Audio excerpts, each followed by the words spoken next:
Donc le sujet, c'est fondamental, ou plutôt le sujet central, pas fondamental, mais central de notre rencontre, c'est de donner les éléments qui légitiment le fait de regrouper la prière de l'Isha avec le Maghreb dans nos mosquées et nos centres.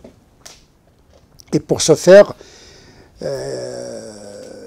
nous serons obligés de remonter vers le fondamental, c'est-à-dire la légitimité théologique de cette action, puisque la charia, les pratiques de l'islam sont fondées sur des a priori théologiques.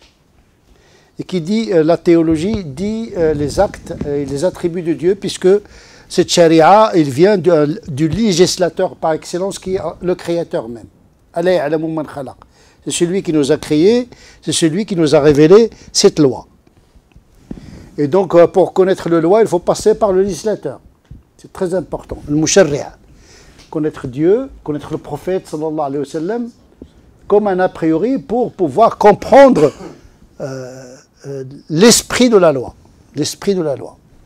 Bien sûr, la loi, comme toute loi, a une forme, mais une forme sans esprit, c'est un cadavre.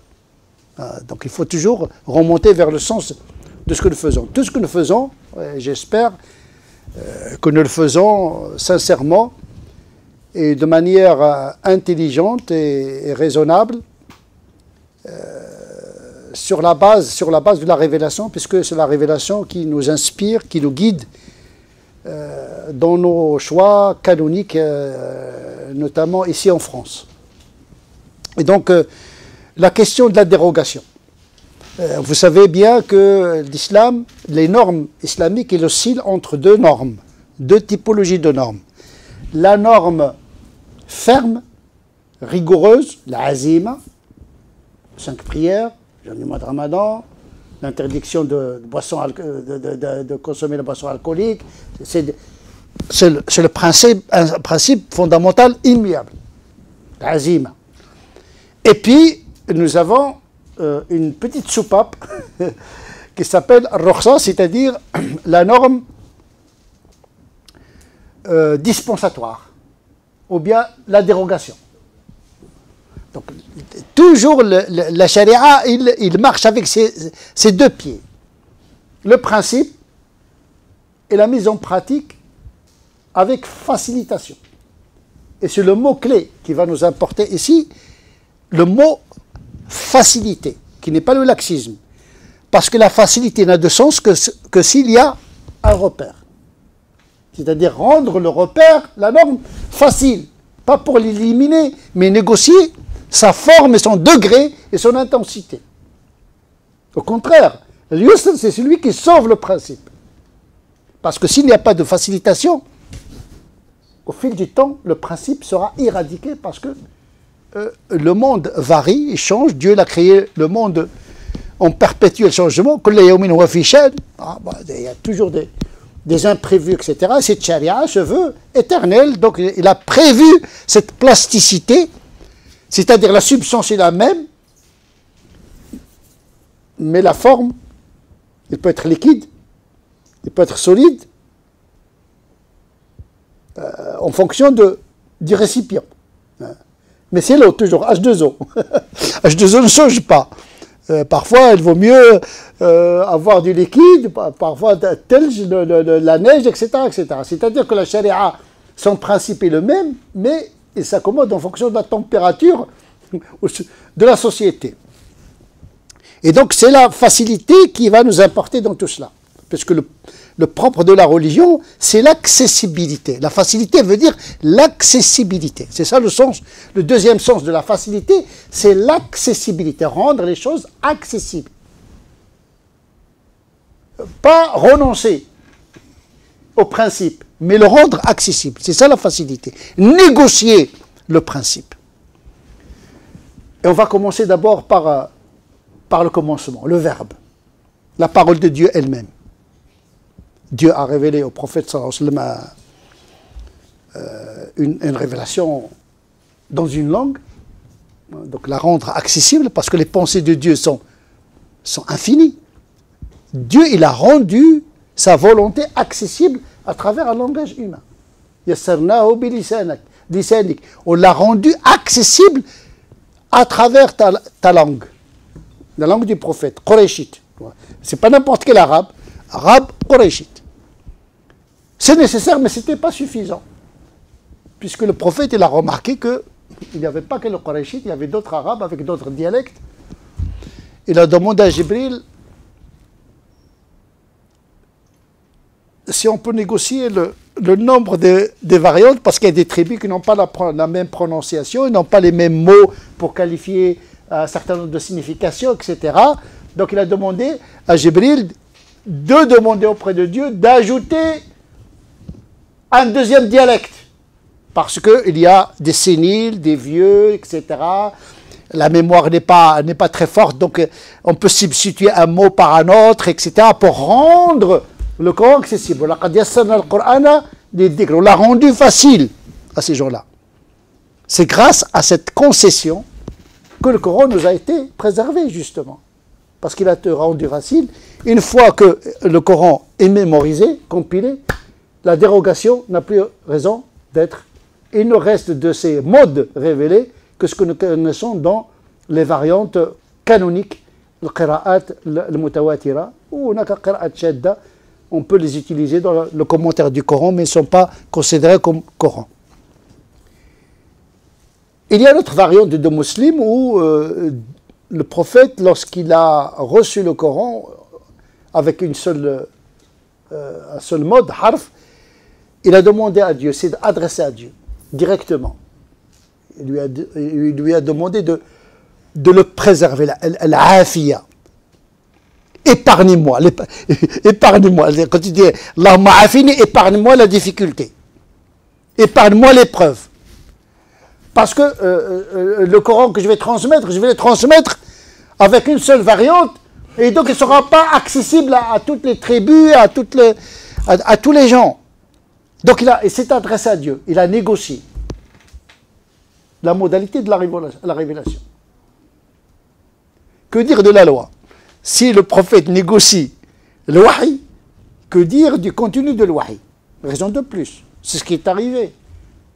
Lorsque le prophète a reçu l'ordre de transmettre les 50 prières, Moïse il est déjà passé par là. Déjà, son peuple avait du mal à respecter les prières. Il a dit, écoute, ton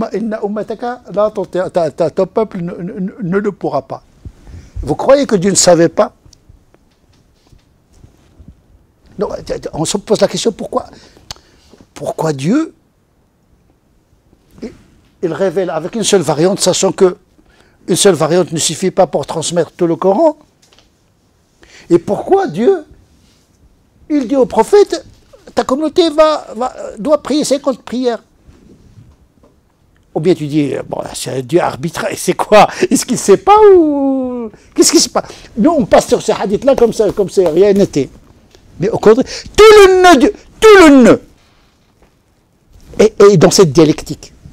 Dieu veut intégrer l'homme dans le processus de la révélation et dans la loi. Tu es concerné.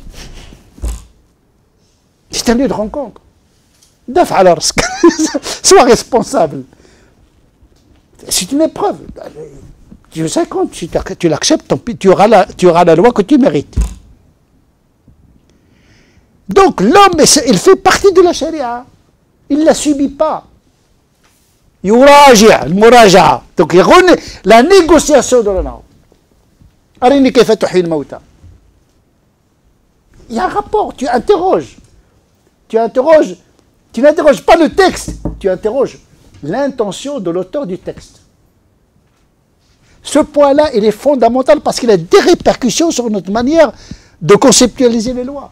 Parce que généralement, on a un fiqh jaf, on a un fiqh très, très sec. Il est coupé de son auteur. La loi pour la loi, le jama pour le jama, salat pour salat, le sens disparaît dans la norme. Parce qu'il est coupé du sens que Dieu veut, c'est-à-dire que l'homme, il doit investir la révélation et doit s'inscrire dans la charia. C'est un acteur aussi. Parce que la charia, elle est faite pour lui. et doit être faite par lui également. Parce que c'est lui qui interprète. Aujourd'hui, on n'est pas des prophètes pour négocier avec Dieu directement, mais on peut négocier avec le texte. On peut interroger le texte. On va faire la prière de l'Aïcha jusqu'à minuit. Donc, est-ce qu'on peut interroger le texte?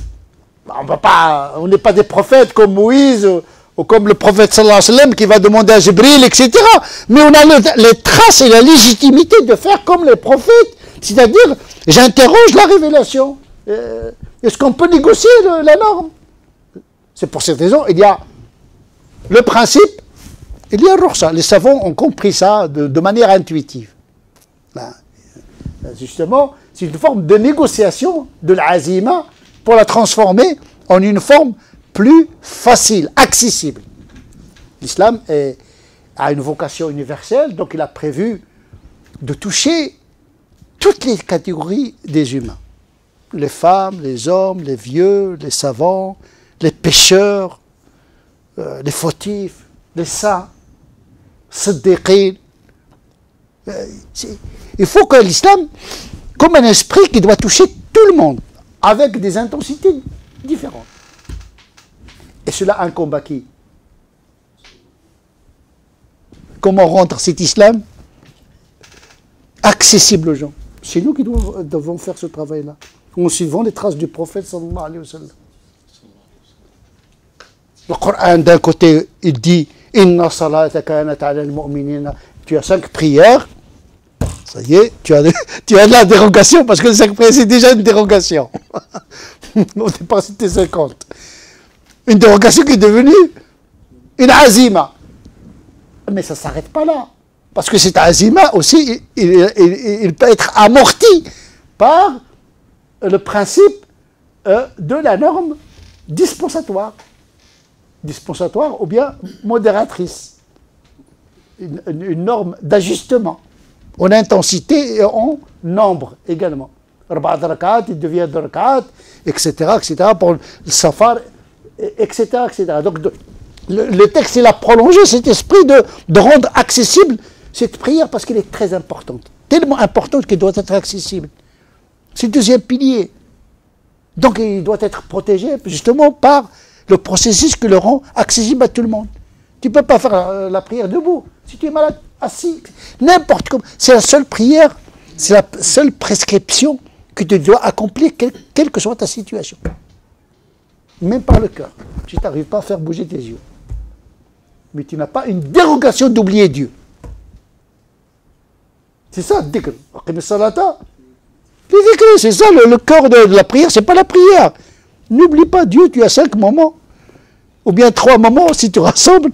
Mais attention, c'est pas salat, c'est Dieu qui est au centre de ça. Donc il faut qu'il rende ce contact avec lui accessible. Donc en réalité, c'est la facilité qui sauve la religion.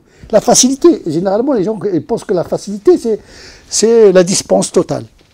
Non, c'est pas ça. C'est négocier la pratique d'un principe. C'est ça. Et donc,